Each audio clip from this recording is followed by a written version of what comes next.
नमस्कार, स्वागत है आप सभी का। हम इस वीडियो में इस चैप्टर के प्रीवियस ईयर क्वेश्चंस को करेंगे या उन क्वेश्चंस को करेंगे जो कि बहुत इंपॉर्टेंट है।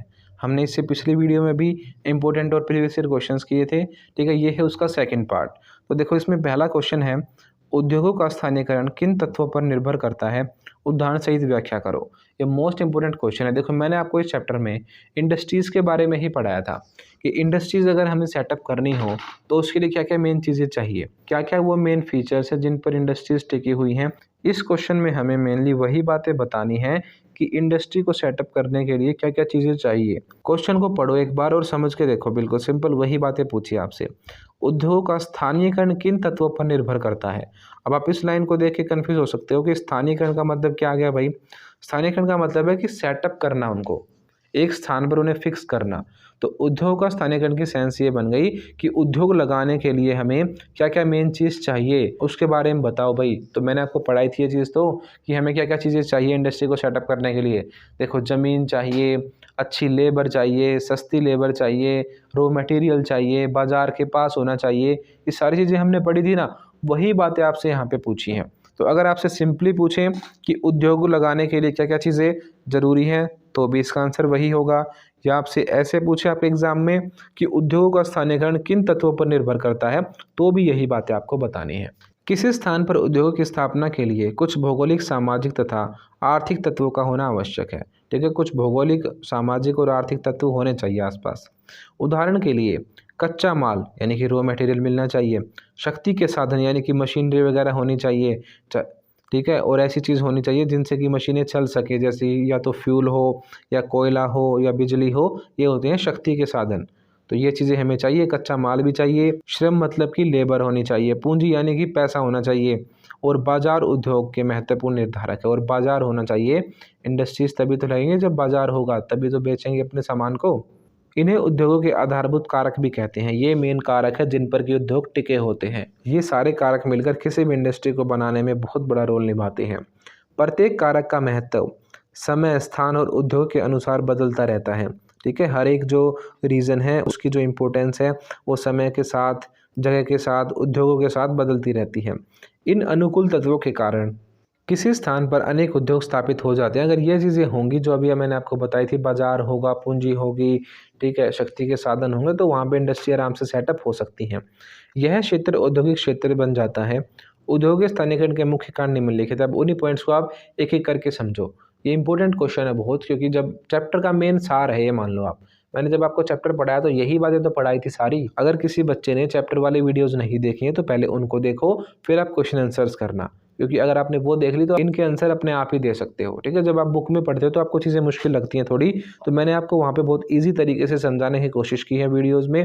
तो आप उन वीडियोज़ को ज़रूर देखो, फिर आपको ये सारे पॉइंट समझ में आ जाएंगे। पहला है कच्चे माल की निकटता, नियरनेस टू रॉ मटेरियल। अब रॉ मटेरियल ही सबसे मेन चीज़ है। अगर चीनी की इंडस्ट्री है कोई, अगर उसे गन्ना नहीं मिलेगा तो वो चीनी कैसे बनाएगी। अगर कपड़े की इंडस्ट्री है, उसे कपास नहीं मिलेगा या उसका रॉ मटेरियल नहीं मिलेगा तो वो कैसे कपड़े बनाएगी। तो सबसे मेन चीज़ आ गई सबसे पहली, कच्चा माल। उद्योग कच्चे माल के स्रोत के निकट ही स्थापित किए जाते हैं, यानी पास में ही लगाए जाते हैं। कच्चा माल उद्योग की आत्मा है। बिल्कुल, ये लाइन अच्छी है, इस लाइन को आप याद कर लेना कि कच्चा माल उद्योगों की आत्मा है। अगर कच्चा माल नहीं मिलेगा तो चीज़ बनेगी ही कैसे।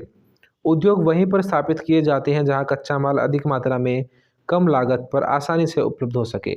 अगर रॉ मटेरियल अच्छे से मिलेगा, ज़्यादा मिल पाएगा, सस्ते रेट पर मिल पाएगा, वहाँ पर इंडस्ट्री सेटअप की जाती हैं।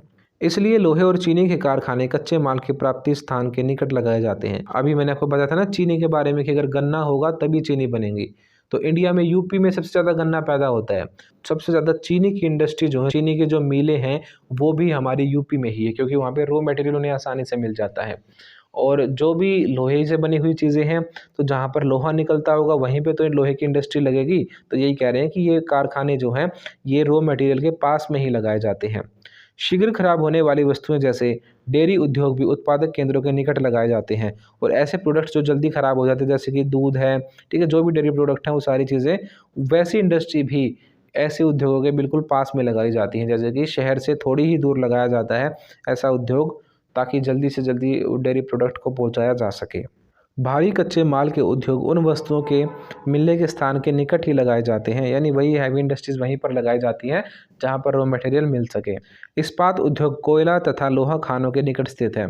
आप सभी को पता है कि लोहे को प्योरीफाई करके क्या किया जाता है, उसका स्टील बनाया जाता है, उसमें और सारे केमिकल्स वगैरह मिला के। तो इसमें कोयले की बहुत ज़रूरत है।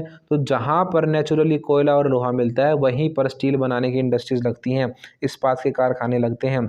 कागज़ की लुगदी बनाने के कारखाने तथा आरा मिलें कोणधारी वन प्रदेशों में है। अब सिंपल सी बात है, जहाँ पर कागज़ बनाने के पेड़ हैं, जहाँ से ये पेड़ मिलते हैं वहीं पर तो कागज़ बनाने की फैक्ट्री बनेगी।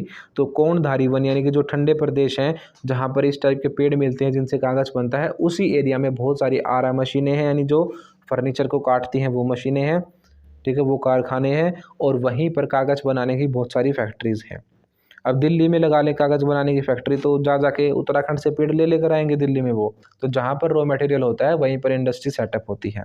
जापान तथा ब्रिटेन में सूती वस्त्र उद्योग के लिए हल्के कच्चे माल कपास आदि आयात कर लिए जाते हैं, ठीक है। ब्रिटेन और जापान जो है वो जो है मंगा लेते हैं बाहर से रॉ मटेरियल, तो वहाँ पे भी बहुत बड़े लेवल पे इंडस्ट्रीज़ हैं। अब आपको ये एग्जांपल ध्यान में रखने हैं, देखो जो नीचे लिखे हुए हैं कि कच्चे माल की प्राप्ति के कारण ही चीनी उद्योग उत्तर प्रदेश में, मैंने अभी आपको बताया था ना कि चीनी के उद्योग जितने भी हैं वो यूपी में लगे हुए हैं क्योंकि वहाँ पे गन्ना बहुत ज़्यादा है। पटसन उद्योग पश्चिम बंगाल में। अब जूट की फसल ही कहाँ पे पैदा होती है, पश्चिम बंगाल में पैदा होती है। तो जूट की जो इंडस्ट्रीज़ होंगी वो भी कहाँ पे लगेंगी, पश्चिम बंगाल में लगेंगी। तथा सूती वस्त्र उद्योग महाराष्ट्र में लगे हुए हैं। ये तीनों एग्जाम्पल आप याद रखना। मैंने जब आपको ये चैप्टर्स पढ़ाए थे तो वहाँ पे भी मैंने आपको ये चीज़ें बताई थी। चैप्टर वाली वीडियोस देखते टाइम इन चीज़ों को अच्छे से याद रखा करो क्योंकि यही आपके काम आने हैं। आपसे शॉर्ट क्वेश्चन में, लॉन्ग क्वेश्चन में कैसे भी पूछें, आपको एग्जाम्पल्स वही लिखने जो भी मैंने आपको वीडियोज़ में बताए हैं, तो उनको आप अच्छे से याद कर लिया करो। Like share and subscribe. मुझे पता है ये लाइन सुन सुनकर आप लोग बोर हो चुके हो और मैं भी कह कहकर पक चुका हूं, लेकिन आपके एक लाइक शेयर और सब्सक्राइब से आपको पता है कितने लोगों की रोजी रोटी चलती है। यहां पर कैमरामैन है, एडिटर्स और मैं हूं। तो प्लीज यार कर दो, 1 मिनट के लिए वीडियो को पॉज करें और लाइक शेयर कमेंट जरूर करें। ये मत सोचना कि कोई और करेगा, वो भी ये सोचते हो निकल जाते हैं। तो प्लीज अभी कर दीजिए, कर दो प्लीज। दूसरा पॉइंट है शक्ति के साधन यानी पावर रिसोर्सेज। देखो जिन भी चीज़ों से मशीनें चलेंगी, चाहे वो कोयला हो, चाहे पेट्रोलियम हो, चाहे बिजली हो, ये सारे के सारे होते हैं पावर रिसोर्सेज। कोयला, पेट्रोलियम और बिजली। भारी उद्योगों में शक्ति के साधनों का अधिक मात्रा में प्रयोग किया जाता है, इसलिए अधिकतर उद्योग उन्हीं स्थानों पर लगाए जाते हैं जहां कोयले की खानें समीप हों या पेट्रोलियम अथवा जल विद्युत उपलब्ध हों। वही बातें कह रहे हैं कि ऐसी जगह पर इंडस्ट्री लगती है जहाँ पर ये पावर के रिसोर्सेज हों। भारत में एग्जाम्पल आप ध्यान रखना भी है, भारत में दामोदर घाटी, जर्मनी में रूहर घाटी कोयले के कारण ही प्रमुख औद्योगिक केंद्र है। अब दामोदर घाटी वाला जो एरिया है भारत में पूरा, जर्मनी में रूहर घाटी वाला जो एरिया है, उनके आसपास कोयला है, तभी तो वो आयरन को प्योरीफाई कर पाते हैं, इतने बड़े लेवल पे कोयले का यूज़ करके पिघला पाते हैं इन चीज़ों को। ये इंडस्ट्री इसीलिए सेटअप हुई है यहाँ पे क्योंकि यहाँ पे लोहा मिलने के साथ साथ कोयला भी मिला है। खाद्य व रासायनिक उद्योग, एल्युमिनियम उद्योग, कागज उद्योग जल विद्युत शक्ति केंद्रों के निकट ही लगाए जाते हैं। वही सिंपल सी बात है, जहाँ पे बिजली होती है वहीं पर इंडस्ट्री लगती है क्योंकि मशीनों को चलाने के लिए बिजली चाहिए भाई, क्योंकि इनमें अधिक मात्रा में सस्ती बिजली की आवश्यकता होती है। वही बात आ गई, इनमें बिजली की ज़रूरत होती है। उदाहरण आप याद रखना। आप भारत के इस्पात उद्योग झरिया तथा रानीगंज की कोयला खानों के समीप स्थित हैं, ठीक है। भारत के जितने भी स्टील इंडस्ट्री है वो झरिया और रानीगंज की जो कोयला खाने हैं, झरिया से भी कोयला निकलता है, रानीगंज से भी कोयला निकलता है, तो इसके आसपास हमारी स्टील के प्लांट लगे हुए हैं। देखो मैंने आपको चैप्टर में सारी चीज़ें बिल्कुल डीप में पढ़ाई हैं, मैंने आपके लिए बहुत अच्छी अच्छी ट्रिक बना रखी हैं। एक बार अच्छे से चैप्टर को देख के उन ट्रिक्स को याद कर लेना। अगर आप उनको याद कर लोगे ना, फिर आपको ज़िंदगी में कभी भी उनको याद करने की ज़रूरत नहीं पड़ेगी। बार बार आपके सामने यही चीज़ें आएंगी घूम घूम कर, ठीक है। आप कभी भी पढ़ लेना ज्योग्राफी, यही इंडस्ट्रीज़ यही रहनी है, बदल थोड़ी जाएंगी, जो हमारा एरिया है वही तो रहेगा। तो आप एक बार अच्छे से याद कर लेना, फिर आपका बेस बहुत अच्छा बन जाएगा। जो मैंने ट्रिक वगैरह भी बना रखी हैं उनको अगर आप याद कर लोगे तो आपके दिमाग में फिट हो जाएंगी वो चीज़ें। तो चैप्टर वाली वीडियो ज़रूर देख लेना, उसके बाद ही क्वेश्चन आंसर्स करना। तो झरिया और रानीगंज जो है कोयले की खान है। उसके बाद देखो पंजाब में भाखड़ा योजना से जल विद्युत प्राप्ति के कारण खाद का कारखाना नांगल में स्थित है। भाखड़ा नांगल डैम के बारे में आपने सुना होगा, ये पंजाब में है और यहाँ पे बहुत बड़े लेवल पे बिजली बनाई जाती है, जिसकी वजह से जो नांगल में खाद बनाने का कारखाना भी बना हुआ है। तो एग्जाम्पल आप ये याद रखना।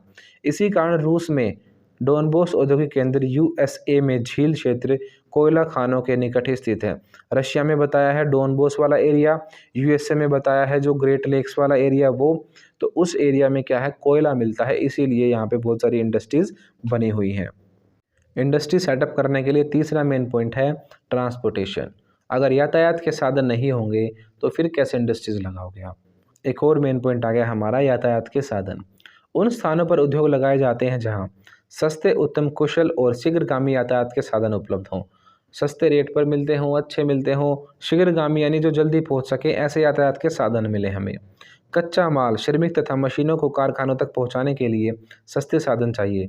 रॉ मटेरियल को लाने ले जाने में, लेबर को लाने ले जाने में, मशीनों को लाने ले जाने में, इंडस्ट्रीज में कितना सामान चाहिए होता है उस सबको लाने ले जाने के लिए क्या चाहिए हमें, ट्रांसपोर्टेशन ही तो चाहिए। तैयार किए हुए माल को कम खर्च पर बाजार तक पहुंचाने के लिए उत्तम परिवहन साधन बहुत सहायक होते हैं। ठीक है, जो माल तैयार हुआ है उसको बाजार तक पहुंचाने के लिए भी फिर क्या चाहिए हमें, फिर ट्रांसपोर्ट चाहिए हमें। जल यातायात सबसे सस्ता साधन है। अब इसमें सबसे बेस्ट और सबसे सस्ता क्या है, वाटर ट्रांसपोर्ट, जल यातायात। इसलिए अधिक उद्योग कोलकाता, चेन्नई आदि बंदरगाहों के स्थान पर है। अब दूसरे देशों में हम जहाज़ों से अगर सामान को भेजेंगे तो हमें इतना महंगा पड़ता है कि उसे भेजने का ही फ़ायदा नहीं होता। इसीलिए अधिकतर सारा सामान बड़े लेवल पे सिर्फ पानी के जहाज़ों से ही जाता है दूसरे देशों में। तो अधिकतर उद्योग जो हैं वो समुद्र किनारे लगे हुए हैं हमारे। तो जैसे कोलकाता का एग्जाम्पल दिया है, चेन्नई का एग्जाम्पल दिया है, ये कुछ बंदरगाह हैं भारत के जहाँ से बहुत बड़े लेवल पे ट्रांसपोर्टेशन होता है। संसार के दो बड़े औद्योगिक क्षेत्र यूरोप तथा यूएसए उत्तर अर्ध महासागरीय मार्गों के सिरों पर स्थित हैं।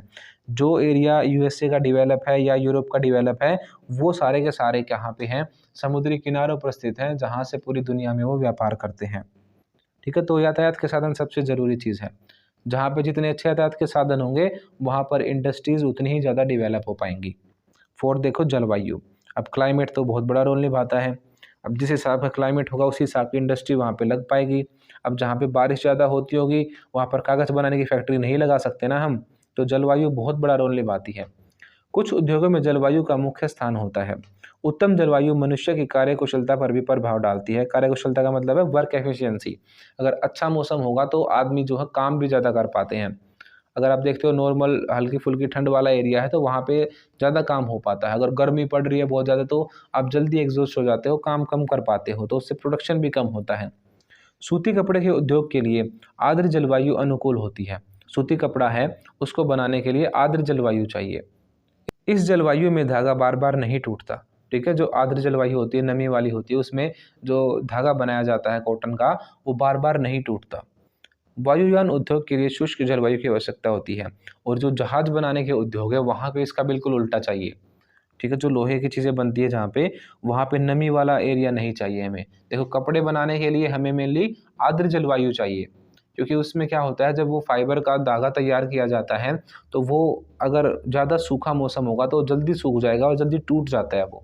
तो जब तक वो धागे कच्चे होते हैं तो वो टूटने का चांस रहता है। अगर नमी है मौसम में तो वो धागे कम टूटते हैं। ठीक है, और इसका उल्टा है जहाज बनाने का उद्योग। अगर आप जहाज बना रहे हो, सारा लोहे का मटेरियल तैयार होगा, वहाँ पे अगर नमी मिलेगी आपको तो लोहे में जंग जल्दी लगेगा ना, तो वो चीज़ ख़राब होने के ज़्यादा चांसेस रहते हैं। इसीलिए धागे बनाने की फैक्ट्री को तो चाहिए नमी वाला मौसम, और जहाज बनाने वाली या कोई भी लोहे का मटेरियल बनाने वाली इंडस्ट्री को चाहिए सूखा मौसम, जहाँ पे नमी बहुत कम हो।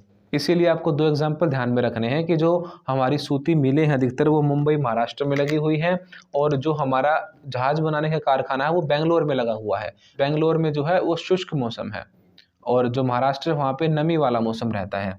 तो इसीलिए अलग अलग टाइप की इंडस्ट्री जलवायु के हिसाब से भी लगी हुई हैं।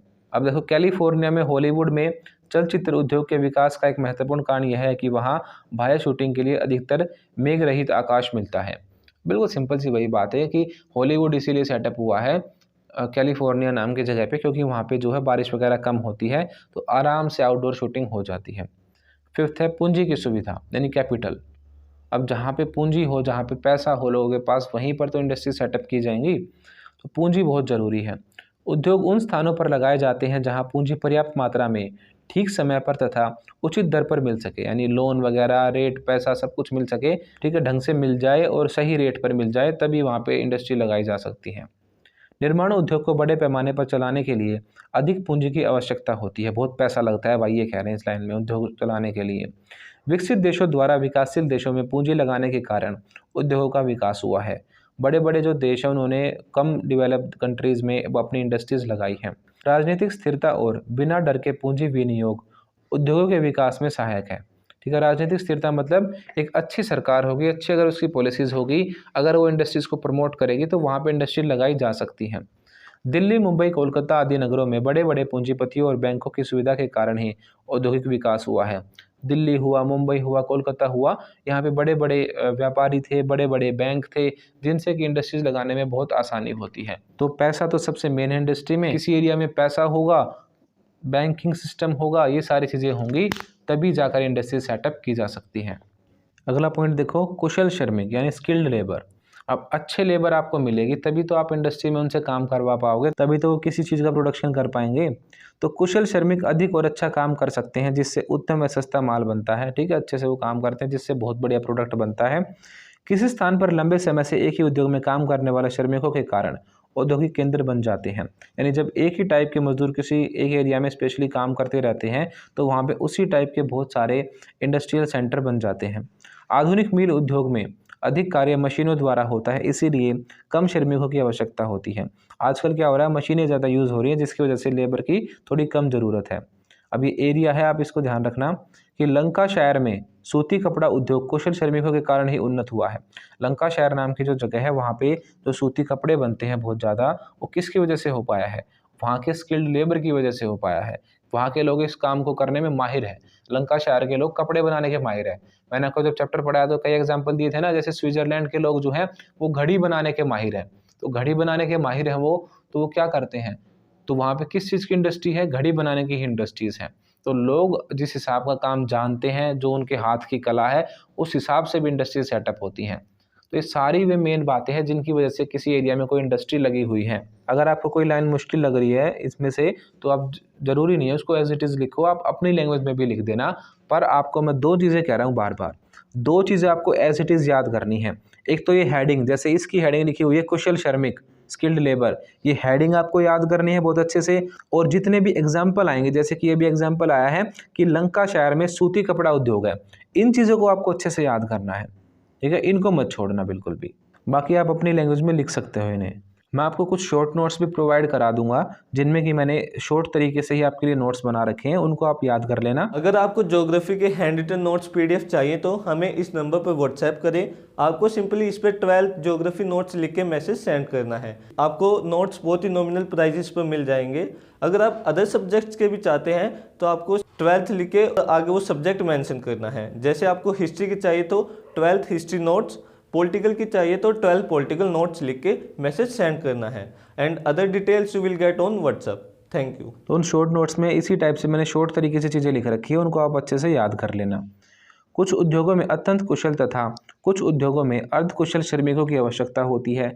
कुछ इंडस्ट्री ऐसी होती है जहाँ पे बहुत स्किल्ड लेबर चाहिए, कुछ काम ऐसे होते हैं जहाँ पे नॉर्मल वर्कर भी काम चला सकते हैं। जैसे कि अगर लोहे से कोई चीज़ बनानी है पिघला के, तो नॉर्मल वर्कर भी उसमें काम कर सकते हैं, कोई स्किल थोड़ी चाहिए। पर अगर कोई स्पेशल टाइप का बर्तन बनाना है, कोई शेप बनानी, कोई कला से जुड़ी हुई चीज़ है, तो उसमें स्पेशल एक आदमी चाहिए जो उसका माहिर हो। ठीक है, तभी वो चीज़ें बन पाएंगी। देखो अब ये एग्जाम्पल जो आए हैं इनको आप याद कर लेना। स्विट्ज़रलैंड के लोग घड़ियाँ, जापान के लोग विद्युत यंत्र यानी इलेक्ट्रॉनिक्स का सामान, तथा ब्रिटेन के लोग वस्त्र निर्माण में प्रवीण होते हैं यानी कि माहिर होते हैं। तो ये 3 एग्जाम्पल आप याद रखना। स्विट्ज़रलैंड के लोग घड़ियाँ बनाते हैं, जापान के लोग इलेक्ट्रॉनिक्स बनाते हैं, ब्रिटेन के लोग कपड़े बनाते हैं। ठीक है, और भारत के भी एग्जाम्पल आगे लिखे हुए हैं कुछ। मेरठ और जालंधर में खेलों का सामान बनाने, लुधियाना में हौजरी उद्योग तथा वाराणसी में जरी उद्योग कुशल श्रमिकों के कारण ही है। ये तीनों एग्जाम्पल भी आप याद रखना। ठीक है, मेरठ और जालंधर में क्या बनता है, टोए वगैरह बनते हैं। लुधियाना में कपड़े बनते हैं बहुत ज़्यादा। तो वाराणसी में जो जरी का काम होता है, कढ़ाई वगैरह, ये चीज़ें होती हैं। तो ये तीनों आप अच्छे से याद रखना एग्जाम्पल। हर एक क्वेश्चन में आप हेडिंग और एग्जाम्पल याद रखना और अपनी लैंग्वेज में लिखना, फिर आपका आंसर बहुत अच्छा हो जाएगा, कोई दिक्कत वाली बात नहीं है। ठीक है, आपके बहुत अच्छे मार्क्स आएंगे। मेनली एग्जाम्पल पर फोकस रखना है आपको और हेडिंग्स पर फोकस रखना है। इन चीज़ों को तो बिल्कुल रट के जाना आप। अगला पॉइंट है हमारा सस्ती व समतल भूमि, चीप एंड लेवल लैंड। भारी उद्योगों के लिए समतल भूमि आवश्यक है। इसी कारण जमशेदपुर का इस्पात उद्योग दामोदर नदी घाटी के मैदानों में स्थित है। अब इतनी हैवी इंडस्ट्रीज लगानी है, पहाड़ की चोटी पे तो लगा नहीं सकते, वहाँ पे ट्रांसपोर्टेशन भी करना है, सामान भी आएगा, दुनिया भर की चीज़ें आएंगी, इतना सारा मटेरियल आएगा, तो उसे टेढ़ी मेढ़ी ज़मीन पर या किसी पहाड़ पर तो लगा नहीं सकते। उसके लिए प्लेन एरिया चाहिए और बड़ा एरिया चाहिए। तो इसीलिए यही कह रहे हैं कि अच्छी ज़मीन चाहिए, सस्ती ज़मीन चाहिए और प्लेन ज़मीन चाहिए। ठीक है, तो प्लेन ज़मीन होनी चाहिए, तभी इंडस्ट्री सेटअप हो पाएंगी। 8th पॉइंट है सरकारी नीति, गवर्नमेंट पॉलिसीज। सरकार के संरक्षण में कई उद्योग विकास कर जाते हैं। जैसे देश में चीनी उद्योग सन 1932 के पश्चात सरकारी संरक्षण से ही उन्नत हुआ। तो गवर्नमेंट ने बहुत फोकस किया है बहुत सारी इंडस्ट्रीज़ पे, तभी जाकर बहुत सारी इंडस्ट्रीज़ लग पाती हैं। अगर किसी इंडस्ट्री पर रोक लगाना चाहे तो उसे आराम से रोक भी सकती है। जैसे कि पटाखे बनाने से दिल्ली में पोल्यूशन फैल रहा था, तो यहाँ पे पटाखे की इंडस्ट्री पर रोक लगा दी गई ना, वो गवर्नमेंट की पॉलिसी थी ना। जितने भी पोल्यूशन वाली चीज़ें थी वो दिल्ली से बाहर कर दी गई। तो ऐसे ही किसी भी चीज़ पर गवर्नमेंट जो है रेगुलेशंस लगा सकती है। तो यही कह रहे हैं कि गवर्नमेंट की पॉलिसीज़ का होना भी बहुत ज़रूरी है, तभी वहाँ पे कोई फैक्ट्री लग पाती है। एग्जांपल दिया गया आपको कि इंडियन गवर्नमेंट ने बहुत फोकस किया है चीनी की फैक्ट्री लगाने में। ठीक है, चीनी मिल जो होती है वो सेटअप की गई भारत सरकार के द्वारा। उसके बाद है सरकारी सहायता से कई उद्योगों को बहुत सी सुविधाएं प्राप्त हो जाती हैं। देखो, जैसे गवर्नमेंट उन्हें लोन दे देती है या अच्छा एरिया प्रोवाइड करा देती है। तो ये सारी चीज़ें सरकार अगर करती है तो वहाँ पे इंडस्ट्री सेटअप करने में बहुत आसानी हो जाती है। सरकार द्वारा लगाए गए टैक्सों से भी उद्योग पर प्रभाव पड़ता है। बिल्कुल ठीक बात है ये कि सरकार जो टैक्स लगाती है उसका बहुत बड़ा रोल है किसी भी इंडस्ट्री को सेटअप करने में। ठीक है, अगर ज़्यादा टैक्स लगा देगी, कंपनी को फ़ायदा ही नहीं होगा, तो वो इंडस्ट्री क्यों लगेगी यहाँ पे आके। मान लो किसी अमेरिकन कंपनी को भारत में आना है और इंडियन गवर्नमेंट उस पर बहुत सारे टैक्स ठोक दे, तो वो क्यों आएगी यहाँ पे, क्यों बर्बाद होना है उसको। कंपनी भी तो तभी आएगी जब उसको भी फ़ायदा हो। ठीक है, तो गवर्नमेंट की पॉलिसीज़ बहुत बड़ा रोल निभाती है किसी भी उद्योग को सेटअप करने में। अब देखो 9th पॉइंट, सस्ते श्रमिक। अब चीप लेबर सबसे मेन चीज़ है भाई। अगर सस्ती लेबर मिलेगी आपको तभी आपकी कॉस्टिंग निकल पाएगी चीज़ों की, तभी तो आप चीज़ें जो बनाओगे उसे बेचोगे, तभी तो फ़ायदा होगा। तो चीप लेबर का होना बहुत ज़रूरी है। सस्ते श्रमिक उद्योगों के लिए आवश्यक है ताकि कम लागत पर उत्पादन हो सके, यानी कम कॉस्ट पर प्रोडक्शन हो सके। इसलिए अधिकतर उद्योग घनी जनसंख्या वाले क्षेत्रों के निकट लगाए जाते हैं। इसीलिए इंडस्ट्रीज ऐसी जगह पर लगाई जाती हैं जहाँ पे आराम से आपको लेबर मिल जाए।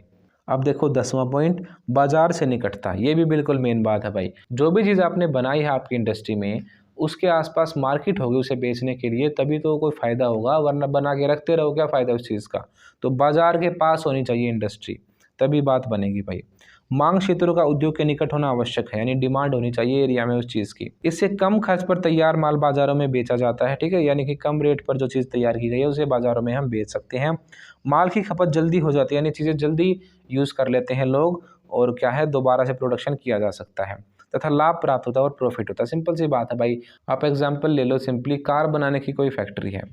अब वो कार बना रही है, वो सिटी में तो आपने शोरूम देखे होंगे कार के, किसी जंगल में शोरूम देखा है कभी किसी कार कंपनी का, जहाँ पे लोग बहुत कम हो वहाँ पर शोरूम देखा आपने कभी। ऐसी जगह पर ही इंडस्ट्रीज लगाई जाएंगी जहाँ पर लोग रहते हों, बाजार हो, आसपास उस चीज़ का यूज़ होता हो। तो अगर बाजार होगा तो चीज़ें जल्दी बिकेंगी और अच्छा फायदा होगा। यही कह रहे हैं अभी तक ये। शीघ्र खराब होने वाली वस्तुओं के उद्योग जैसे डेयरी उद्योग, खाद्य पदार्थ उद्योग बड़े नगरों के निकट लगाए जाते हैं। खाने पीने की चीज़ों की इंडस्ट्री, डेयरी से जुड़ी हुई इंडस्ट्री, सारी की सारी बिल्कुल शहरों के पास में लगाई जाती हैं ताकि जल्दी से जल्दी चीज़ों को पहुँचाया जा सके। यहाँ अधिक जनसंख्या के कारण लोगों की माल खरीदने की शक्ति अधिक होती है। ठीक है, यहाँ पे जनसंख्या ज़्यादा होती है जिसकी वजह से जो लोग माल खरीदते हैं उनकी कैपेसिटी भी ज़्यादा होती है, जिसकी वजह से जो प्रोडक्शन है वो ज़्यादा हो पाता है। एशिया के देशों में अधिक जनसंख्या है, परंतु निर्धन लोगों के कारण ऊंचे मूल्य वाली वस्तु की मांग कम है। ठीक है, एशिया के जो देश है वहाँ पर क्या है, बहुत ज़्यादा जनसंख्या है, पर यहाँ पर पैसा कम है लोगों के पास, इसीलिए यहाँ पे जो हाई कॉस्ट वाली चीज़ें हैं, महंगी चीज़ें हैं, वो कम बिकती हैं। ठीक है, आप इसका एग्जांपल देख सकते हो। जितनी यहाँ पे मारुति की कार बिकती हैं हमारे भारत में, जितनी आपको सेंट्रो वगैरह, स्विफ्ट वगैरह ये कारें दिखेंगी मारुति की। ठीक है, पहले मारुति 800 बिकती थी, तो अल्टो वगैरह आज भी बहुत फेमस है। तो क्या इतनी कारें और बड़ी बड़ी बिकती हैं? मर्सिडीज, BMW ये कारें बिकती हैं यहाँ पे? कम बिकती है ना, कुछ ही लोग ले पाते हैं, क्योंकि यहाँ पे अधिकतर लोग जो हैं वो मीडियम है या निर्धन है। ठीक है, उनके पास पैसा कम है, तो यहाँ पे उसी टाइप की चीज़ें बिकेंगी जिस टाइप के लोग होंगे। यही कारण है कि विकासशील देशों में निर्माण उद्योगों की कमी है। छोटे छोटे पुर्जे तैयार करने वाले उद्योग बड़े कारखानों के निकट लगाए जाते हैं, जहां इन पुर्जों का प्रयोग होता है। वायुयान उद्योग तथा शस्त्र उद्योग का विश्व बाजार है। ठीक है, ये कह रहे हैं कि यहाँ पर छोटे छोटे टाइप की इंडस्ट्री सेटअप की जाती हैं ऐसे एरिया में। पूर्व आरंभ, जिस स्थान पर कोई उद्योग पहले से स्थापित हो उसी स्थान पर उस उद्योग के अनेक कारखाने स्थापित हो जाते हैं। सिंपल सी बात है, जहाँ पर कोई पहले से ही बड़ी इंडस्ट्री हो तो आसपास उसी टाइप की इंडस्ट्री सेटअप हो जाती है अपने आप ही। जैसे कहीं पर मान लो चीनी की मिल थी तो वहाँ पर और भी कई सारी चीनी की मिल लग जाती है। आपने देखा हुआ एक ही चीज़ की मार्केट बन जाती है वो, क्योंकि वहाँ पे उसी टाइप के कस्टमर होते हैं, उसी टाइप का रॉ मटेरियल होता है, तो वो पूरी मार्केट उसी चीज़ की बन जाती है। जैसे मुंबई में एक सूती मिल लगी थी सबसे पहले, उसके बाद वहाँ पे दुनिया भर की सूती मिलें लग गई। ऐसे ही कोलकाता में जूट की मिल लगी थी, वहाँ पर भी बहुत सारी जूट की मिलें लग गई। तो अगली लाइन में यही लिखा है, मुंबई में सूती कपड़े के उद्योग तथा कोलकाता में जूट उद्योग इसी कारण से केंद्रित है। केंद्रित का मतलब वहाँ पे बहुत सारे हैं। एक फैक्ट्री अगर लगती है तो वहाँ पर फिर बहुत सारी धीरे धीरे वो चीज़ें डेवलप हो जाती हैं। किसी स्थान पर अचानक किसी ऐतिहासिक घटना के कारण सफल उद्योग स्थापित हो जाते हैं। जल पूर्ति के लिए कई उद्योग नदियों या झीलों के तटों पर लगाए जाते हैं। कई बार एकदम से भी कहीं पर इंडस्ट्री सेटअप हो जाती हैं। अगर मान लो कहीं पर पानी की कमी हो जाए तो पानी पहुँचाने वाली जो इंडस्ट्री है, ठीक है, आसपास के एरिया में वो नदी झीलों इनके किनारे लगती हैं और वो क्या करती हैं, फिर अपना चीज़ों को बेचती हैं, अपने पानी वगैरह जो भी वो सप्लाई उन्हें देनी है उस चीज़ का वो व्यापार करते हैं। यही कह रहे हैं, सिंपली बात है कि अगर पहले से कोई इंडस्ट्री है कहीं पे तो वहाँ पे और भी उसी टाइप की इंडस्ट्री सेटअप हो जाती हैं।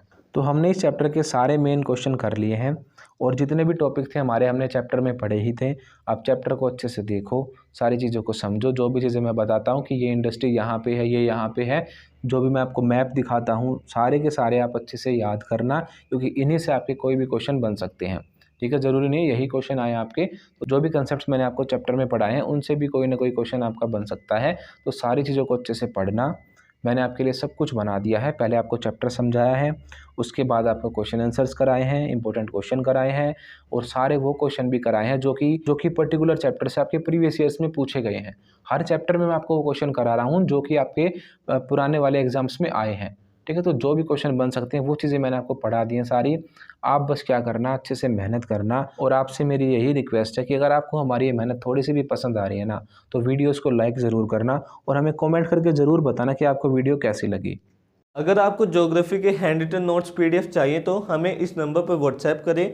आपको सिंपली इस पर 12th ज्योग्राफी नोट्स लिख के मैसेज सेंड करना है। आपको नोट्स बहुत ही नॉमिनल प्राइजेस पर मिल जाएंगे। अगर आप अदर सब्जेक्ट्स के भी चाहते हैं तो आपको 12th लिख के आगे वो सब्जेक्ट मेंशन करना है। जैसे आपको हिस्ट्री की चाहिए तो 12th हिस्ट्री नोट्स, पॉलिटिकल की चाहिए तो 12 पॉलिटिकल नोट्स लिख के मैसेज सेंड करना है। And other details you will get on WhatsApp. Thank you. Like share and subscribe. मुझे पता है ये लाइन सुन सुनकर आप लोग बोर हो चुके हो और मैं भी कह कहकर पक चुका हूं, लेकिन आपके एक लाइक शेयर और सब्सक्राइब से आपको पता है कितने लोगों की रोजी रोटी चलती है। यहां पर कैमरामैन है, एडिटर्स और मैं हूं, तो प्लीज यार कर दो, 1 मिनट के लिए वीडियो को पॉज करें और लाइक शेयर कमेंट जरूर करें। ये मत सोचना कि कोई और करेगा, वो भी ये सोचते हो निकल जाते हैं। तो प्लीज अभी कर दीजिए, कर दो प्लीज।